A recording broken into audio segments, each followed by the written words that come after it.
L'échec de la vie, c'est de vouloir et de poursuivre des choses différentes de ce que Dieu veut. Et de passer toute son existence à poursuivre des choses qui n'ont rien à voir avec ce que Dieu veut. Malheureusement, c'est le cas de beaucoup de chrétiens. À cause de notre formatage, nous avons du mal à accepter ce que Dieu veut. Et nous ne nous rendons même pas compte que nous devons nous employer à la transformation intérieure. Nous pensons qu'il faudra aménager la volonté de Dieu pour correspondre à nos désirs.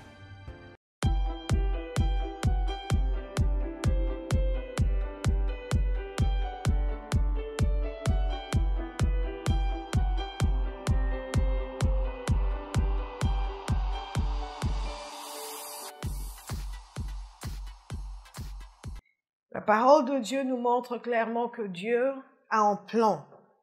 Que Dieu a un plan. Je veux que vous saisissiez ceci. Dieu a un plan éternel. Et nous tous, nous trouvons notre place dans ce plan éternel. Dieu a un plan qui nous dépasse, qui existe avec ou sans nous. Et notre joie, notre gloire, c'est de trouver notre place à l'intérieur de ce plan de Dieu. C'est ce qui fait notre épanouissement.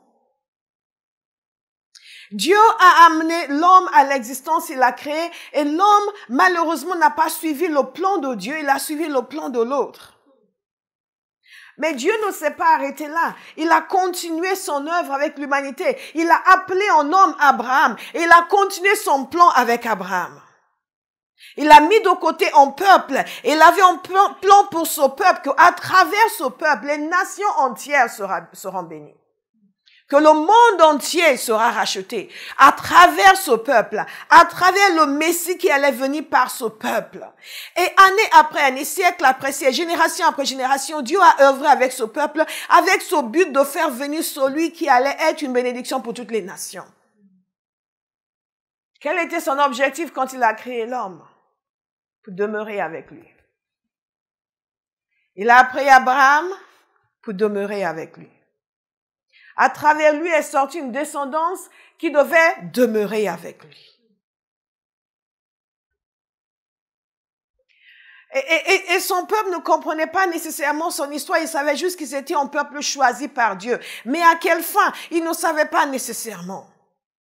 Mais Dieu est omniscient et son plan dépasse l'être humain. Ce n'est que quand il le révèle que nous commençons à comprendre. Et il avait annoncé à Abraham que ses descendants seraient esclaves en Égypte pendant plusieurs siècles. Il le savait d'avance. Et il savait d'avance aussi qu'il allait les sortir de là, qu'il allait les emmener dans une terre promise. De la même façon qu'il savait d'avance qu'il allait faire venir son fils à travers ce peuple. Et il savait d'avance qu'il allait maintenant, à travers son sacrifice à la croix, pouvoir demeurer avec et dans les humains. Tous, sans exception, qui vont venir à lui à travers son fils. Et ce plan, il l'a mis en place et il a continué année après année, siècle après siècle. C'est important pour nous de nous retrouver dans son plan. Parce que le plan, pour nous, se trouve dans son plan. Vous me suivez? Et la chose la plus importante pour vous, c'est de comprendre ce que Dieu veut. Et quand vous comprenez ce que Dieu veut, vous décidez d'aligner toute votre existence sur ce que Dieu veut. Nous passons notre temps à dire à Dieu ce que nous voulons. À construire nos désirs, à construire nos vies sur la base des idées, des choses des désirs qui nous sont communiqués par les autres, par le monde, par la télévision, par la publicité, par notre éducation, par les revues, toutes sortes de choses. Moi, avant d'être convertie, j'étais adepte de Cosmopolitan et toute mon idée sur ce que c'est que d'être femme était basée sur ce que Cosmopolitan me disait. Et les féministes en tout genre que je lisais. Quelqu'un est en train de façonner votre idée de l'existence. Qui? façonne votre idée de l'existence? Qui vous a façonné jusque-là? Et qui vous façonne aujourd'hui? Parce que malheureusement, nous sommes façonnés à fond par le monde et en étant chrétiens, nous continuons à nous laisser façonner par le monde. Donc, nous sommes toujours en bisbille par rapport au Seigneur. Nous sommes toujours en désaccord par rapport à son plan. Nous sommes toujours dérangés par ce qu'il veut parce que nous ne laissons pas nous façonner pour aimer ce que lui aime.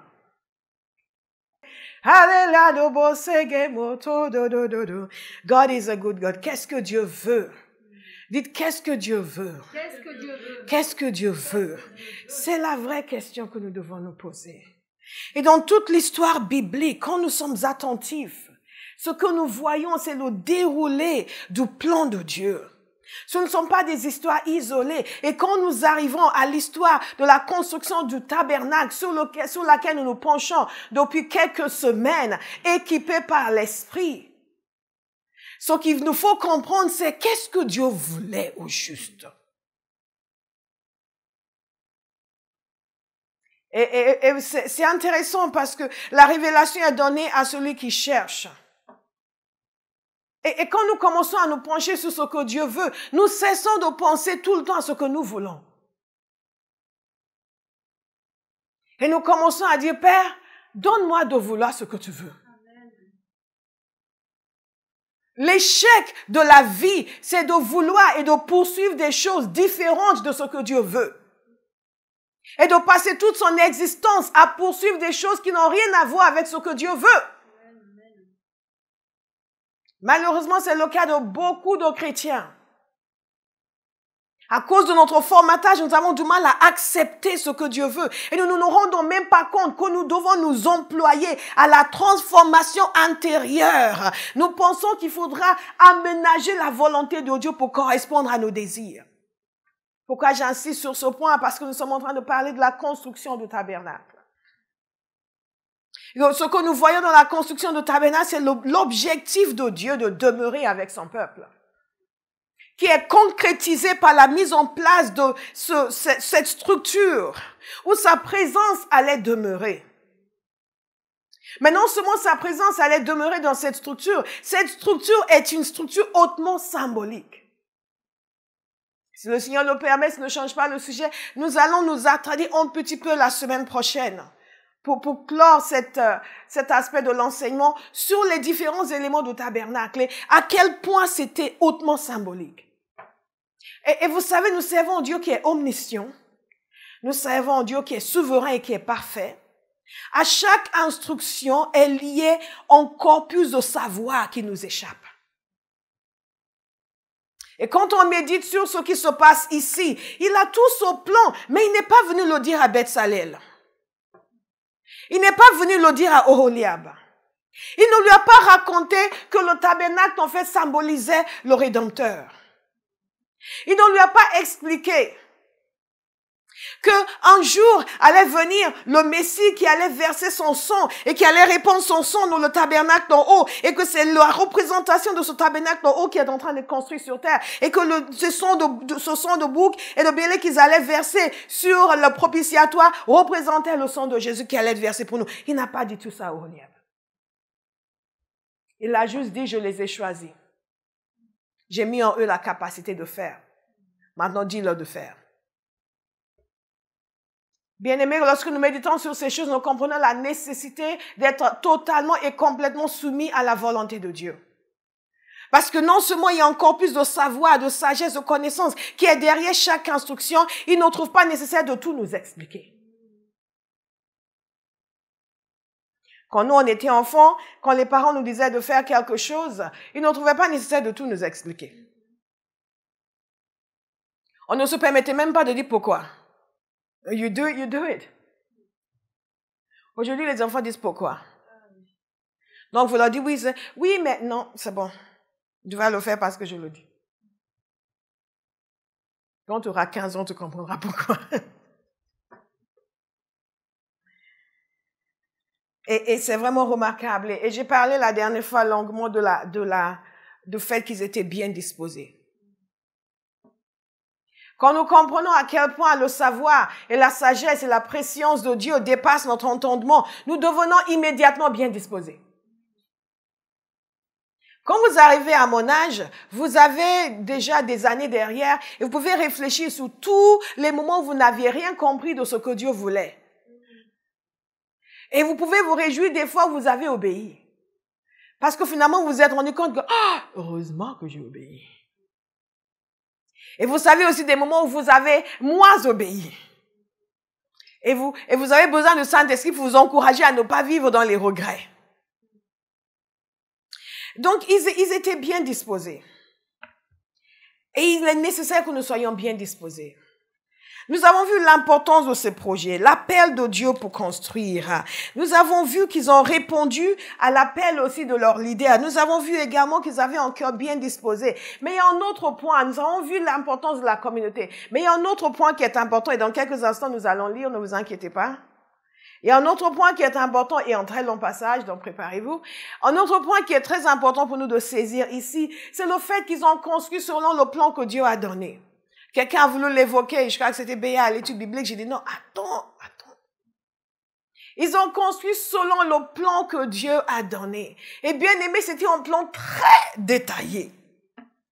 Il ne s'est absolument pas gêné, il a tout dit, sans exception, il a tout dit. Et quand nous comprenons l'importance du tabernacle, et vous allez voir les différents éléments, la semaine prochaine, Dieu voulant, vous comprenez pourquoi c'était si détaillé. Mais eux ne savaient pas pourquoi. Tout ce qu'ils savaient, c'était que Dieu a dit de le faire comme ça. Je vais inviter quelqu'un à dire au Seigneur aujourd'hui, je vais t'obéir. Je vais obéir totalement et parfaitement. Totalement et parfaitement. Et ce que nous reconnaissons en regardant tout cela, c'est que Dieu est un Dieu d'ordre. Le fait qu'il ne nous dit pas tout ne veut pas dire qu'il ne sait pas tout.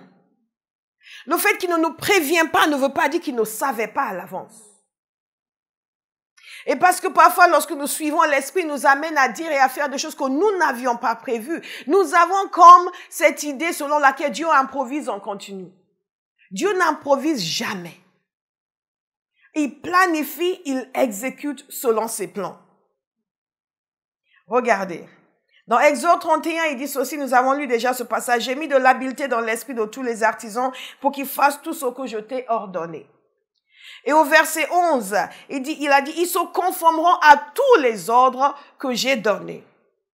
Dans Exode 36, il dit ceci, Betsalé, le Oholiab et tous les artisans en qui l'Éternel a mis de l'habileté, de l'intelligence pour savoir faire ses travaux, réalisant les objets destinés au service du sanctuaire en se conformant à tous les commandements de l'Éternel.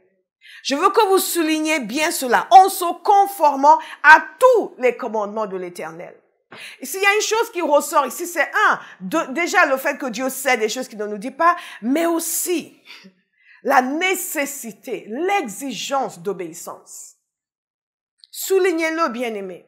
Dans mon livre An Amazing Life, je parle de la vie d'Abraham et de son amitié avec Dieu. Et ce qui fait que Dieu puisse appeler un homme son ami. Et un des éléments essentiels, c'est son obéissance. Nous, les chrétiens nés de nouveau, nous pensons que Dieu nous a sauvés gratuitement. Non, nous pouvons vivre de façon désordonnée. Absolument pas. Ça ne correspond pas du tout à l'image de Dieu. Dieu est un roi. Il est souverain et il exige l'obéissance. Dites-le, écrivez-le, soulignez-le, l'obéissance. L'amour de Dieu n'est pas l'approbation du désordre ni de la désobéissance. Et beaucoup de gens ne le savent pas parce que Dieu les aime en dépit de tout. L'amour de Dieu est censé nous amener à la repentance. L'amour de Dieu est censé nous amener à nous débarrasser de tout ce qui nous fait désobéir en sachant que voici quelqu'un qui m'aime, c'est lui que je vais suivre. C'est sa volonté que je vais faire parce que je suis déjà aimé et accepté grâce à Jésus. L'obéissance. Et que Dieu exige l'obéissance parce que Dieu a un plan qui nous dépasse, parce que notre désobéissance vient à amener du désordre dans ce que Dieu a prévu. Même dans nos propres vies. Vous savez, beaucoup de fois, les gens, quand des choses terribles leur arrivent, ils disent, oui, mais c'est le Seigneur qui l'a permis. Mais il y a des choses qui nous arrivent parce que nous avons vécu dans le désordre. Il y a des choses qui nous arrivent parce que nous n'avons pas obéi. Il y a des choses que nous vivons parce que nous n'avons pas respecté les directives que Dieu nous a données. Vous savez bien aimé, la vie est assez compliquée comme ça. Nous vivons dans un monde déchu, donc autant obéir au Seigneur. Ce que nous constatons dans ce passage, c'est la domination de Dieu, c'est sa souveraineté, son omniscience, sa sagesse, sa capacité d'action et la nécessité, son exigence de soumission, d'humilité, d'obéissance. Et vous allez voir chez ces hommes, Betsalel, Oholiab et tous les autres artisans, un cœur soumis et humble. Humble. Ce sont des professionnels. Mais on ne nous dit pas dans ce passage que Moïse ait pris le temps de les encourager, de les convaincre, de les persuader, de les cajoler, de gérer ceux qui étaient intraitables. Il y en a d'autres parmi le peuple de Dieu qui étaient comme ça, mais pas ceux-ci. Absolument pas. Ils ont reçu les instructions et se sont mis à exécuter. Et rappelez-vous, tout cela vient, nous avons vu la semaine dernière, après le moment où le peuple avait désobéi à Dieu. Ils ont adoré le veau d'or. Et tout de suite après, vient cet épisode. Imaginez l'état d'esprit de ces hommes. Le fait même qu'ils acceptent la crainte de Dieu qui devait habiter leur cœur. Les autres avaient créé un veau d'or. Maintenant, on leur dit, eux, de créer le tabernacle. Les autres avaient amené leurs bijoux, tout ce que vous voulez pour adorer le veau d'or. Maintenant, on leur est confié la responsabilité de créer le lieu où le vrai Dieu va demeurer au milieu de son peuple. Bien aimé, c'est la même crainte que nous devons avoir alors que nous servons le Seigneur. Parce que Jésus est venu, il a versé son sang, il n'est pas venu les mains dans la poche. Il est venu, il a payé avec sa vie. Il a souffert à la croix pour que non seulement nous soyons sauvés, mais que l'humanité soit sauvée. Et quand nous apportons la parole de vie, quand nous recevons cette invitation à le servir, nous devons le faire avec crainte et tremblement. Mais pour beaucoup d'entre nous, notre service pour le Seigneur, soit n'a pas de valeur, soit n'a pas de valeur sacrée. Je souligne valeur sacrée. Et je vous avais expliqué à quel point c'est important de noter le fait que c'était la première fois dans la parole de Dieu. Il nous a dit que l'Esprit de l'Éternel est venu sur des gens, qu'ils étaient remplis de l'Esprit de Dieu. Et c'était pour faire des travaux manuels. Parce que cela a de la valeur devant Dieu. Écoutez attentivement. Il y a un autre point qui est important ici de noter, c'est l'esprit d'excellence. Notez-le, excellence. Excellence, l'esprit d'excellence dans lequel ils ont travaillé. Parce que Dieu a des standards. Betsalel, Oholiab et tous les artisans en qui l'Éternel a mis de l'habileté. Vous pouvez ouvrir vos Bibles, s'il vous plaît. Le verset 36. Je veux que vous regardiez dans vos Bibles parce que la lecture va être longue. Rappelez-vous toute la partie que nous avons lue lorsque Dieu leur disait ce qu'ils devaient faire. Leur disait ce qu'ils devaient faire. Et ici, nous allons lire et voir ce qu'ils ont fait. Et c'est intéressant lorsque nous voyons ce qu'ils ont fait. C'est comme si nous étions encore en train de lire la description de ce qu'ils devaient faire. Betsalel, Oholiab et tous les artisans en qui l'Éternel a mis de l'habileté et de l'intelligence pour savoir faire ces travaux, réaliseront les objets destinés au service du sanctuaire en se conformant à tous les commandements de l'Éternel. Vous pouvez prendre ce point et commencer à le prier sur votre vie. Et déclarer devant Dieu, Père, je vais faire tout ce qui m'est demandé, tout ce que tu me demandes. Je vais me conformer à toutes tes instructions. Thank you, Jesus. Moïse appela Betsalel, Oholiab et tous les artisans dans l'esprit desquels l'Éternel avait mis de l'habileté. Tous ceux dont le cœur était disposé à s'appliquer à ce travail pour le réaliser. Nous voyons encore les deux des éléments que nous avons soulignés jusque-là, que Dieu leur a donné la capacité dont ils avaient besoin. Quelle que soit la chose que le Seigneur me demande de faire, je ne dis plus. Au début, je disais, je ne vais pas faire. Maintenant, je ne dis plus. OK, Lord, just show me how. Thank you, Lord, just show me how. Montre-moi comment faire. Et ils avaient le cœur bien disposé. Ils prirent devant Moïse toutes les offrandes qu'avaient apportées les Israélites pour faire les objets destinés au service du sanctuaire. Chaque matin, on apportait encore à Moïse des offrandes volontaires. Alors tous les hommes habiles qui réalisaient tous les travaux du sanctuaire quittèrent chacun l'ouvrage auquel ils étaient occupés et vinrent dire à Moïse, le peuple apporte beaucoup plus qu'il nous faut pour réaliser le travail que l'Éternel a ordonné de faire. Voyez à quel point Dieu a agi dans le cœur de ces gens qui, quelque temps auparavant, étaient en train d'adorer le veau d'or. Et maintenant, ils sont en train d'apporter des bijoux, des pierres précieuses pour la construction, des éléments de construction pour la construction du tabernacle. Et non seulement ils apportaient, mais ils ont apporté trop. En empêchant ainsi le peuple d'en apporter. Les objets préparés suffisaient pour tous les travaux à réaliser et il y en avait même trop. Tous les artisans qui accomplissent ce travail firent le tabernacle avec 10 tapis en fin lin rotor et en fil bleu, pourpre et cramoisi. On y représenta des chérubins selon l'art du brodeur. La longueur d'un tapis était de 14 mètres et sa largeur de 2 mètres. La mesure était le même pour tous les tapis. On attacha 5 de ces tapis ensemble. Les 5 autres furent aussi attachés ensemble. On fit des lacets bleus sur le bord du tapis, terminant le premier assemblage, et on fit de même sur le bord du tapis, terminant le second assemblage. On mit 50 lacets au premier tapis et 50 lacets sur le bord du tapis, terminant le second assemblage. Ces lacets correspondaient les uns aux autres. On fit 50 agrafes en or et l'on attacha les tapis l'un à l'autre avec les agrafes. Ainsi le tabernacle forma en tout. On fit des tapis en poil de chèvre destinés à servir de teinture. Oh yes, Lord. Oh yes, Lord. De teinture par-dessus le tabernacle. On en fit 11.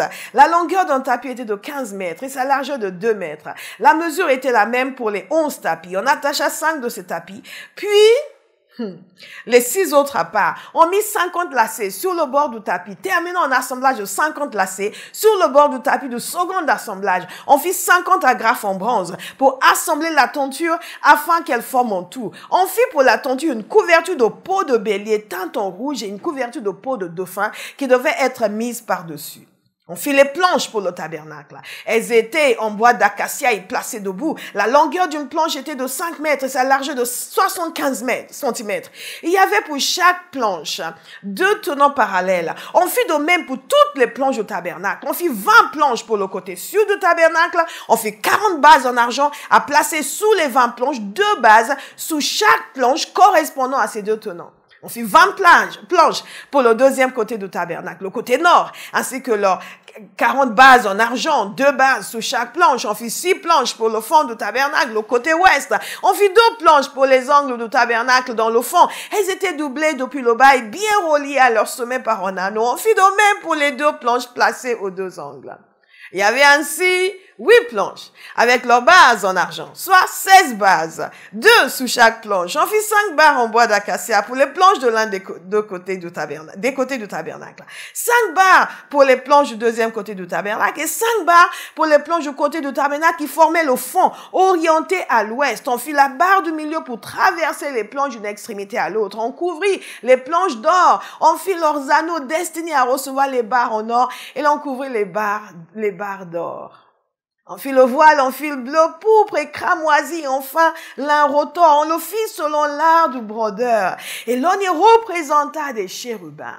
On fit pour lui 4 colonnes en acacia et on les couvrit d'or. Elles avaient des crochets en or et l'on fondit pour elles 4 bases en argent. On fit pour l'entrée de la tente un rideau en fil bleu, pourpre et cramoisi et enfin lin rotor. C'était un ouvrage de broderie. On fit ces 5 colonnes et leurs crochets, on couvrit d'or leurs chapiteaux et leurs tringles.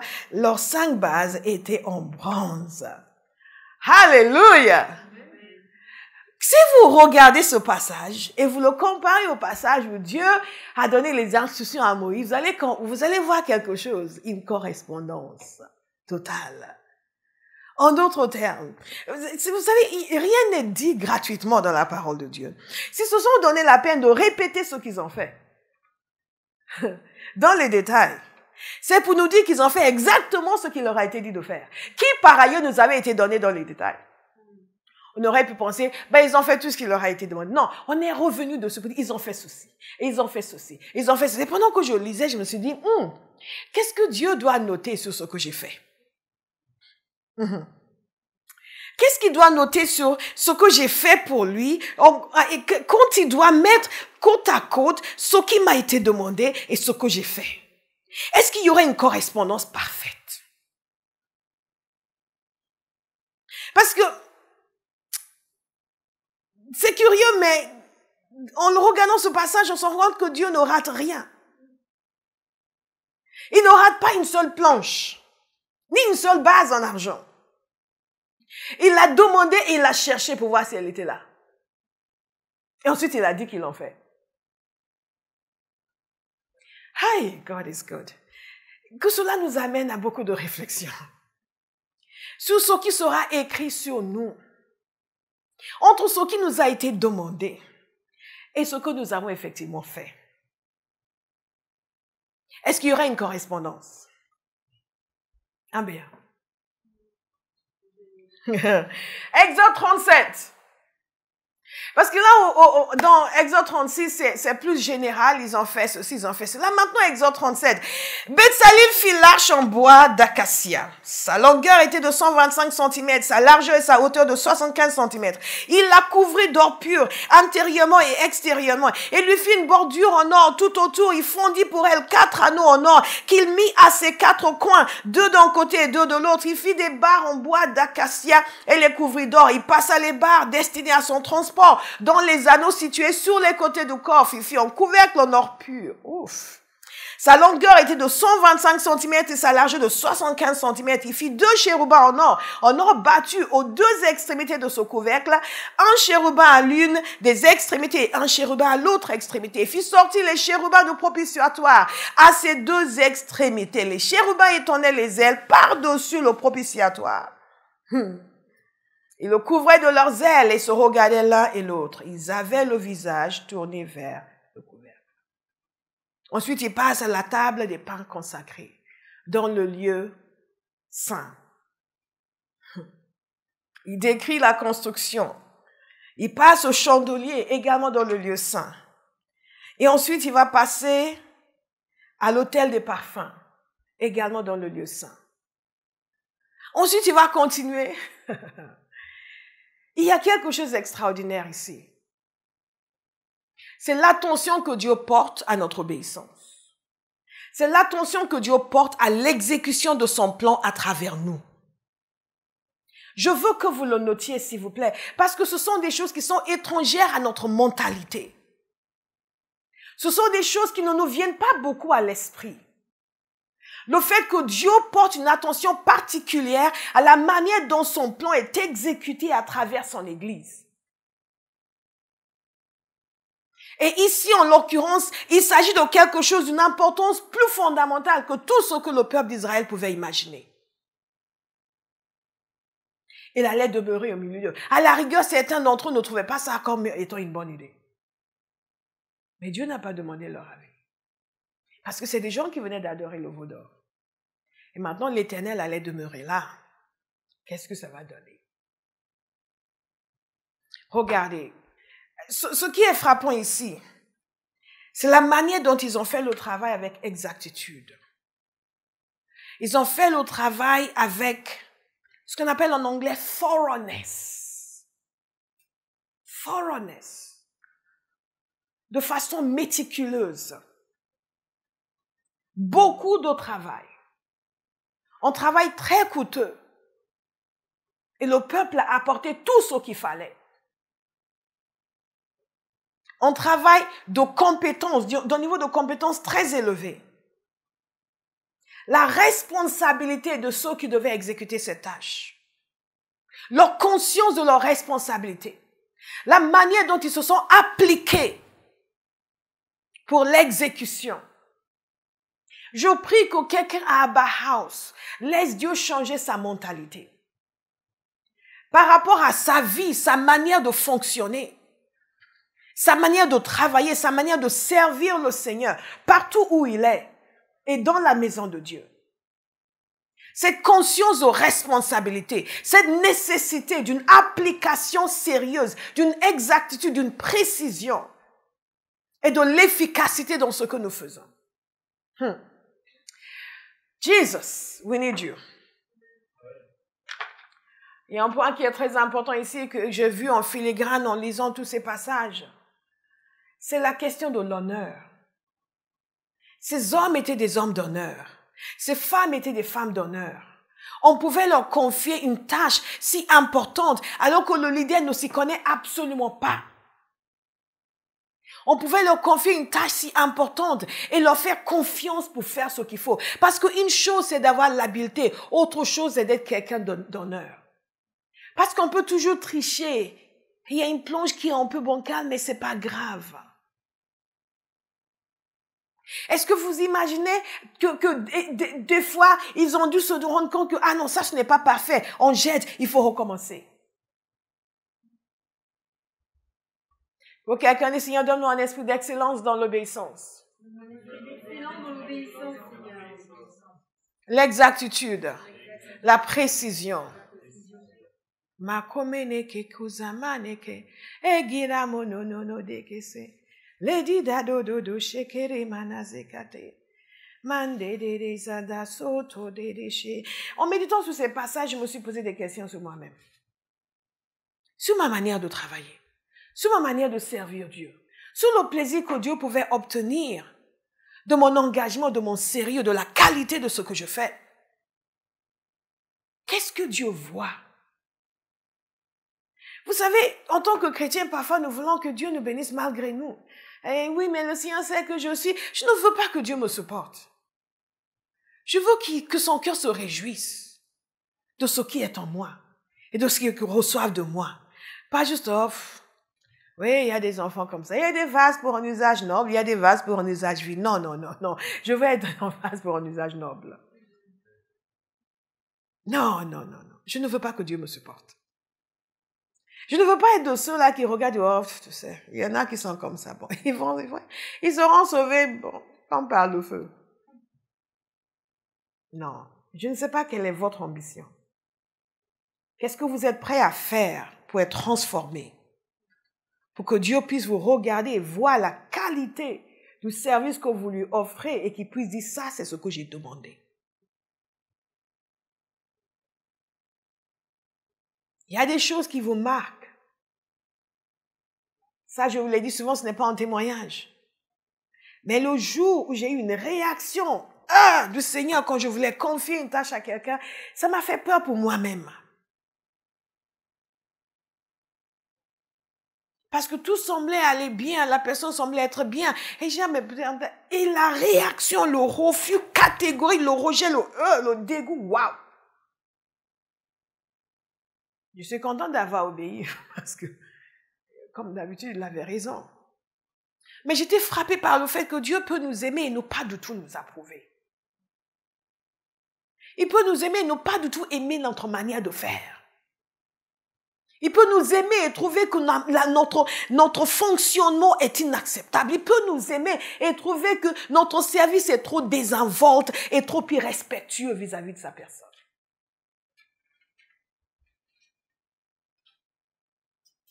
Ce sont des hommes d'honneur. Moi, je veux être une femme d'honneur.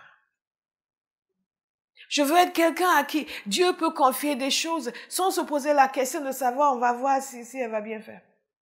Évidemment, nous savons qu'il est omniscient, mais quelque part, il nous donne des choses, ensuite il nous teste, il voit. Parce qu'il nous dit, on va voir ce qui est dans votre cœur. Et beaucoup de personnes ne sont même pas conscients de cela. Pense juste que Dieu est ce papa gâteux et pas très futé lui-même. Donc, je vais lui mettre un peu la poudre aux yeux. Mais Seigneur, je fais de mon mieux. Mais Seigneur, et nous pensons que Dieu est dupe. Il nous faut retrouver une vision élevée de la personne de Dieu. Et chercher à vivre des vies qui l'honorent. Dites un homme d'honneur, une femme d'honneur. La majorité des chrétiens, vous ne pouvez pas leur confier une petite chose sans devoir aller vérifier 5 fois. Je suis émerveillée. Qu'est-ce que Dieu a fait dans ces hommes, sous l'ancienne alliance, pour qu'ils puissent leur confier des tâches, une tâche si importante, et que Moïse ne savait, il n'a pas mis cet esprit en Moïse. On aurait pensé qu'il aurait mis cette habileté en Moïse pour que Moïse puisse bien les surveiller. Et parfois, au lieu de demander au Seigneur de nous donner ce qu'il faut pour que nous puissions faire la différence, nous critiquons les autres parce qu'ils ne l'ont pas. Et un serviteur de Dieu que j'apprécie beaucoup, quand leur église cherchait un terrain pour construire, et il avait prié, il avait vu quelque chose en vision, il essayait de dire qu'il cherchait partout, il ne trouvait pas. Et un jour, il a appelé les gens qui étaient dans l'immobilier dans son église. Il a dit, écoutez, je ne suis pas professionnel de l'immobilier. C'est vous qui êtes professionnel de l'immobilier. C'est vous qui allez chercher. Parce que nous, dans nos églises, on pense que le pasteur doit se charger de tout. Absolument pas. Absolument pas. Absolument pas. Je suis sûre que Moïse n'a pas pris un seul poteau. Il n'a pas pris un seul morceau d'acacia. Il a juste regardé, ça va? Il n'a pas touché à l'or une seule fois. Et il a prié pour eux. Et ils sont partis chercher. Et ce que Dieu lui avait montré, lui, c'est eux qui l'ont trouvé. Pour que vous compreniez que chacun a son rôle dans l'œuvre de Dieu. Lui, il a vu en vision. Mais physiquement, c'est eux qui ont trouvé. Ils ont dit, on a trouvé quelque chose, venez voir. Et ils étaient arrivés, ils ont dit, mais c'est ce que Dieu m'a montré. Et ça m'a beaucoup parlé. Moi, je veux être de ceux-là que Dieu considère comme des hommes et des femmes d'honneur, à qui l'on peut confier des choses sans devoir aller vérifier plusieurs fois, sans devoir téléphoner plusieurs fois, sans devoir demander un rapport tous les 2 jours pour être sûr. Et il y a certains d'entre nous au travail, nous n'avons pas de promotion, nous demandons pourquoi, ou nous estimons que les gens ne nous aiment pas ici, mais beaucoup d'entre nous, nous ne sommes pas fiables. Vous savez, je reviens toujours sur l'histoire de Daniel. Nous avons parlé de la faveur de Dieu. Un des facteurs de la faveur de Dieu, c'est justement cette fiabilité. Daniel était un homme d'une telle intégrité, d'une telle fiabilité, un homme d'honneur, au point où le roi voulait tout lui confier. Parce qu'il savait que si Daniel était aux commandes, il ne serait pas lésé. Bien aimé, combien d'entre nous avons ce genre de caractère, ce genre de sérieux, où l'on peut dire de nous, si un tel est là, je sais que ça va être bien fait. Silence total là-bas. No, hallelujah! Si un tel est là, je peux dormir tranquille, ça va être bien fait. Non, c'est tout le contraire. Un tel va causer des problèmes. Un tel ne sera pas là. Un tel va s'absenter et ne dira rien à personne. Un tel va faire la moitié et va disparaître. Un tel ne va même pas commencer. Un tel va dire, mais j'ai pas eu le temps, tout en étant en train de mentir. Pourquoi ce manque d'intégrité dans l'Église? Cette génération de chrétiens est particulièrement coupable d'un manque d'intégrité. Notre foi est uniquement la confession que nous avons faite et les chants que nous chantons. Mais notre caractère ne reflète en rien nos convictions. Là, beaucoup de chrétiens, vous ne pouvez rien croire de ce qu'ils disent. Il y a quelqu'un, il y a des années de cela, je me suis aperçu que cette personne disait énormément de mensonges. Pourtant, c'était quelqu'un qui aimait le Seigneur. Pas quelqu'un ici, ne vous inquiétez pas, ne commencez pas à regarder. Mais des mensonges, c'était... Au début, je m'attends pas, maintenant je m'y attends. Mais avant, je m'attendais pas à ce que les gens, les chrétiens disent autant de mensonges. Et au début, mais j'étais troublée, mais au fond, you're lying. Même pour dire que la personne était en train de mentir, ça m'a coûté parce que je ne m'y attendais pas du tout. Et j'ai découvert que c'était un schéma. C'était un schéma. Et pendant des années, la personne est restée comme ça. Ça s'est atténué, mais ça n'a pas complètement disparu. Quand vous poussez un peu, quand même. Ça, c'est juste un exemple. Mais je veux vous dire ici, bien-aimés, devenons des hommes et des femmes d'honneur. Devenons des hommes et des femmes intègres. Dans le service de Dieu, devenons intègres. Que Dieu puisse nous désigner pour des choses qui comptent pour lui, pour des choses qui ont une grande valeur pour lui. Parce que ce qu'il voit en secret lui réjouit le cœur. Nous avons si peu de respect pour Dieu que nous pensons que si nous arrivons à nous expliquer et que personne ne se rend compte que nous avons fauté, ça va. Et pas du tout de crainte du Seigneur, celui qui voit ce que nous faisons en secret. Vous savez, il y a certaines choses que l'on ne fait pas parce qu'on se dit, mais God is looking at me. God is looking at me. Lord. You don't like that, do you? Okay, I won't do it. Pas ce que les gens pensent, mais ce que Dieu pense. Et le fait que le Seigneur ait donné la peine de donner en détail le schéma de leur obéissance doit nous interpeller pour décider de nous servir avec intégrité. Nous n'avons rien à gagner à faire semblant, à nous présenter différemment de ce que nous sommes. Ah non, j'ai pas eu une seconde toute la semaine, mon songe. Après, quand il y a des choses importantes, on prie, on dit Seigneur, en tel et Dieu dit non. Comment ça non? Comment ça non, mais là, dans ce cas, il dit j'ai choisi. Mais même après le choix, ils avaient aussi, après avoir été choisis, ils avaient aussi le choix de faire ou de ne pas faire. Nous avons parlé d'un cœur bien disposé. Mais il y a aussi une décision d'honorer. Que Dieu fasse de nous des hommes et des femmes d'honneur. Non, ils ne sont pas convaincus. Moi, je reçois cette prière pour moi-même. Vous êtes convaincus de pécher, c'est bien aussi. Ils ont fait l'autel des parfums. Je ne sais pas si vous comprenez. J'insiste beaucoup là-dessus. Je ne sais pas si vous comprenez l'importance d'être un homme et une femme d'honneur. L'importance d'être quelqu'un qui dit quelque chose et Dieu lui-même atteste que c'est vrai.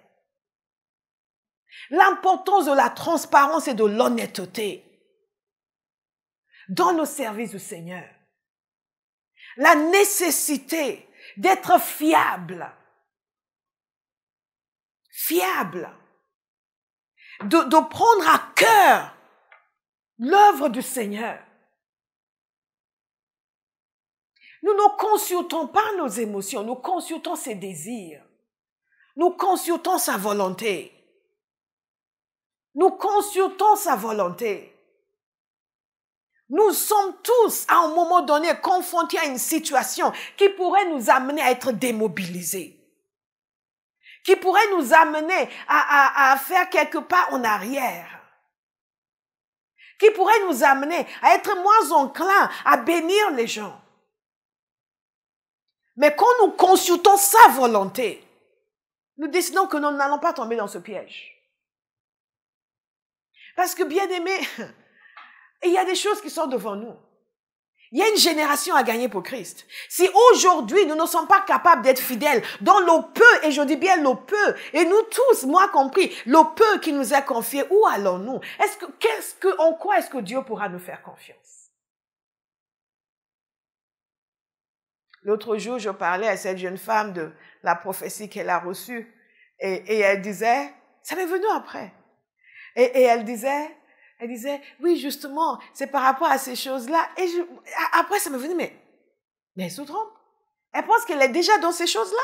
Pas encore. Les choses dont parle le Seigneur ne sont pas encore venues. Je comprends ce que je veux dire. Elles ne sont pas encore venues. C'est une dimension beaucoup plus élevée que ce que tu peux imaginer. Ce qu'il va te demander. Ce n'est pas encore là. Quel que soit ce qui te demande en ce moment, non, c'est que des piétons. C'est que des soldats à pied. Les cavaliers viennent après, les chevaliers viennent après. Tu comprends? Non, c'est pas encore ça. Là, c'est rien encore. D'où la nécessité de se préparer pour être déjà costaud et puissant. Et que quand ça va venir, ça va comme une lettre à la poste. Nous ne sommes pas tenus de nous débattre avec la volonté de Dieu. C'est tout le contraire. Quand nous le laissons nous transformer, nous pouvons couler avec la volonté de Dieu. Thank you, Jesus. God is a good God. Demandez à quelqu'un, est-ce que tu es un homme, une femme d'honneur?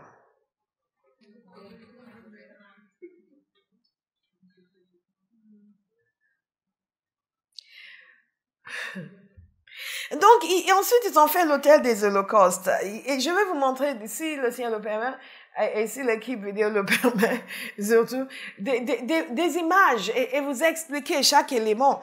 Et ils ont fait aussi l'hôtel des holocaustes qui est à l'entrée. Ils ont fait le parvis, ils ont fait l'entrée. Ils ont tout fait comme Dieu voulait, avec toutes les précisions, tous les détails que Dieu a demandé. Je me suis dit, waouh, en lisant ça, je dis, donc Dieu va dire, Ebola a écrit, appelé à l'existence. Il a écrit tel nombre de pages. Avant, il lui a dit d'écrire 300 pages. Puis il a dit, elle a écrit 220 pages. et ensuite, elle a écrit An Amazing Life. Elle devait finir en janvier. Et on s'est dit, elle a écrit An Amazing Life, elle a fini en janvier. Oh! Alléluia! Alléluia. Ensuite, elle a écrit Les Secrets. Elle devait publier, vous allez voir comment je m'épargne. Elle devait publier en juin, elle est censée publier en juin 2021. Et ici, elle a eu beaucoup de fugues. Elle a voulu publier en avance. En décembre 2020, mais elle a quand même attendu. Elle a fini par publier en juin 2021. Vous allez remarquer que je n'ai pas dit qu'elle devait publier là.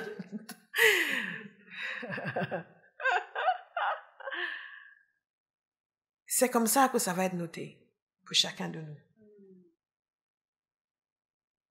Chacun de nous. Et avant fin juin 2021, elle doit publier le manuel d'études. Fin juin 2021, elle a publié le manuel d'études. Yeah! C'est-à-dire la semaine prochaine. God is a good God. Dites, je suis un homme et une femme d'honneur. Ensuite, ils évoquent le matériel qui est utilisé. Et au verset 22, ça c'est du chapitre 38. Je vous dis quel verset parce que je veux que vous le souligniez. Il nous a dit ceci. Verset 22. Betsalil, fils d'Uri et petit-fils de Hur de la tribu de Juda, fit tout ce que l'Éternel avait ordonné à Moïse. Fit tout ce que l'Éternel avait ordonné à Moïse. Il fit tout ce que l'Éternel avait ordonné à Moïse. Il eut pour aide Oholiab, fils d'Aïsamak de la tribu de Dan, un homme habile à graver, à inventer et à broder sur les étoffes teintes en bleu, en pourpre, en cramoisi et sur le fin lin.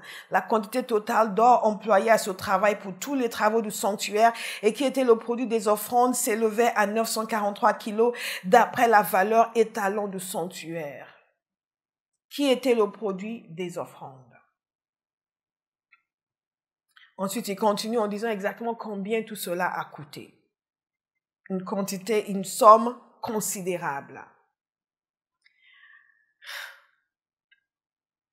Avec les étoffes teintes en bleu, Exode 39, en pourpre et en cramoisi, on fit les vêtements pour le sanctuaire dans le service, dans le sanctuaire, ainsi que les vêtements sacrés pour Aaron, comme l'Éternel avait ordonné à Moïse.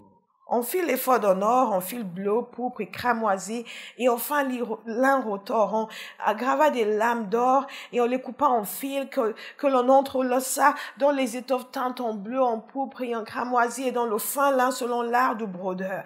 Et si vous voyez les vêtements du souverain sacrificateur, quelle splendeur!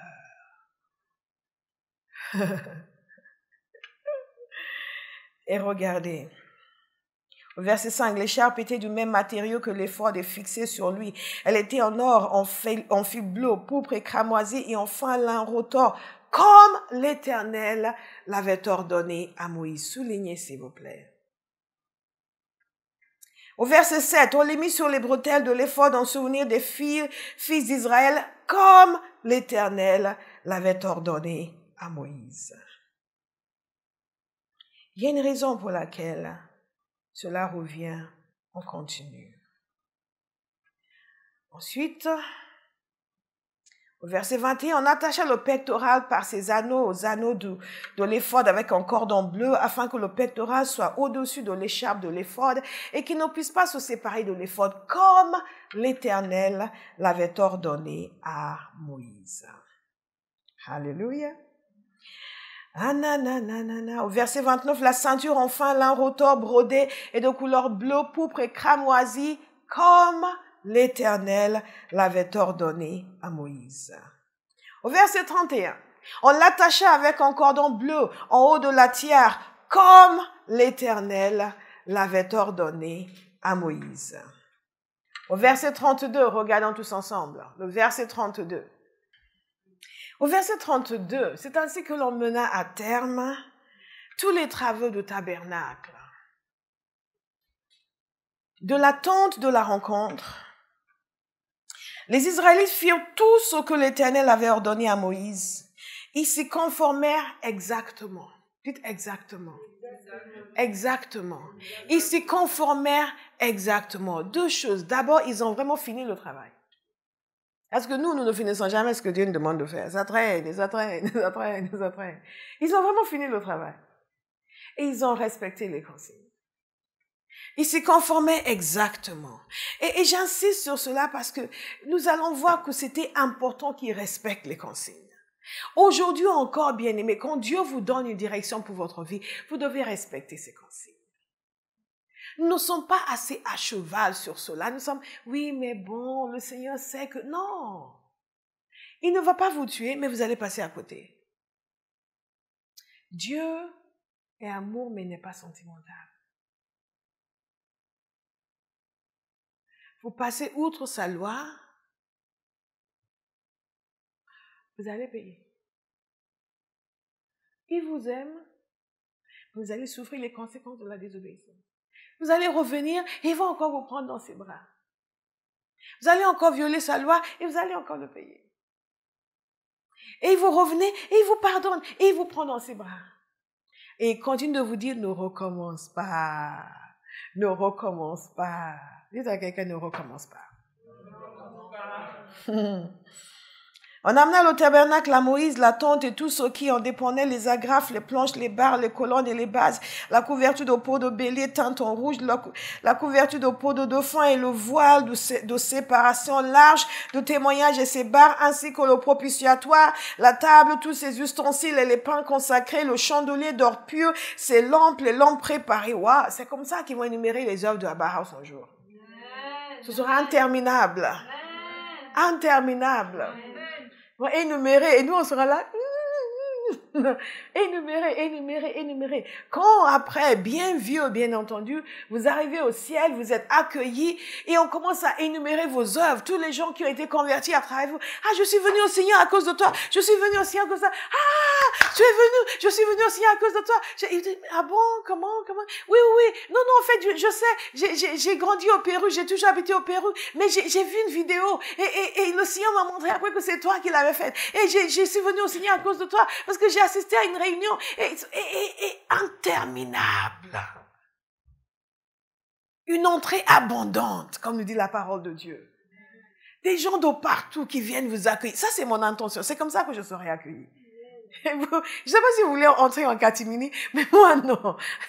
En espérant qu'on ne va pas vous remarquer, dire, oh, toi, tu es venu seul. Non, moi, je vais arriver et je serai accueillie par une foule.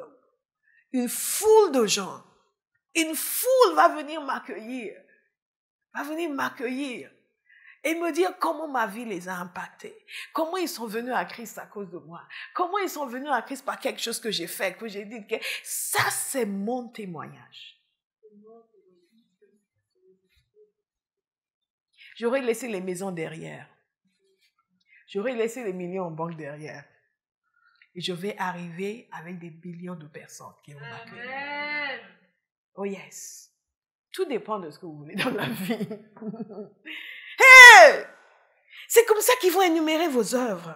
L'huile d'onction, le parfum odoriférant, et le rideau de l'entrée de la tente, et l'autel de bronze, sa grille de bronze, ses barres, et tous ses ustensiles, la cuve avec sa base, les toiles du parvis, ses colonnes, ses bases, et le rideau de la porte de cette cour. Imaginez cette scène.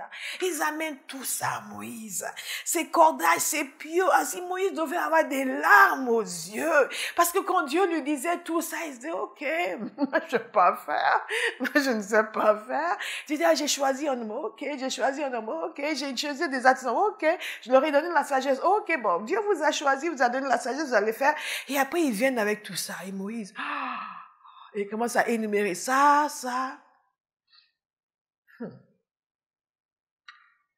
Les vêtements de service pour le sanctuaire, les vêtements sacrés pour le grand prêtre, Aaron, et ceux de ses fils pour leur fonction en tant que les Israélites firent tous ces travaux en se conformant à tous les ordres que l'Éternel avait donnés à Moïse.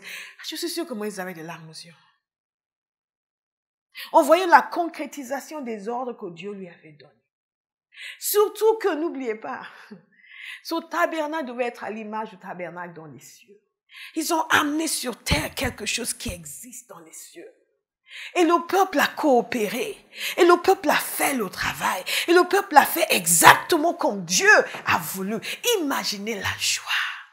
Tout le travail, toutes les nuits blanches, tout ça, le jeu en veut la chandelle. Bien-aimé, chaque âme qui est gagnée à Christ, le jeu en vaut la chandelle. Chaque personne qui est née de nouveau est convertie. Makama, nous ne sommes pas là pour entretenir des vieux chrétiens. Non, nous sommes là pour aller chercher des perdus. Makomene Mazaka. Maintenant, pour tous les vieux chrétiens qui sont là, je vous aime. Hein? Moi aussi, je suis une vieille chrétienne. Nous sommes là pour travailler ensemble. Pour aller faire l'œuvre du Seigneur, aller gagner notre génération. Que Dieu vienne demeurer dans leur cœur. Que Dieu puisse demeurer dans leur vie. Oh, Father. Moïse examina tout le travail. Imaginez le temps qu'il a pris. Il a examiné tout le travail. Point par point, par point, par point, par point. Les planches, les cordages. Aïe! Même la qualité de l'or utilisé. Il a tout examiné. L'arche de l'alliance. Il a tout examiné. Les autels, il a examiné. La table du pain de la présence, il a examiné. Le chandelier, il a examiné tout. J'imagine que les artisans le suivaient. C'est bon, ça c'est, ah d'accord, ça c'est, et il l'examinait. Est-ce que c'est ce que Dieu m'a dit? Il regardait.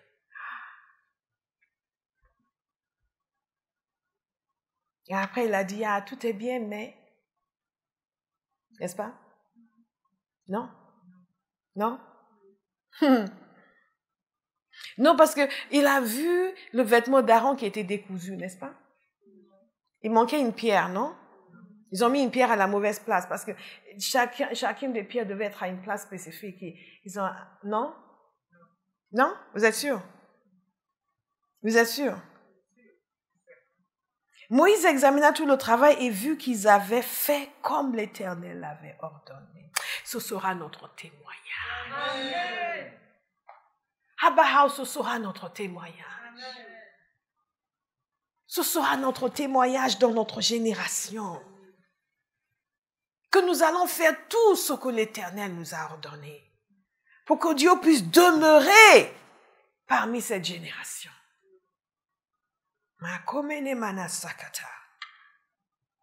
Il l'avait fait exactement ainsi.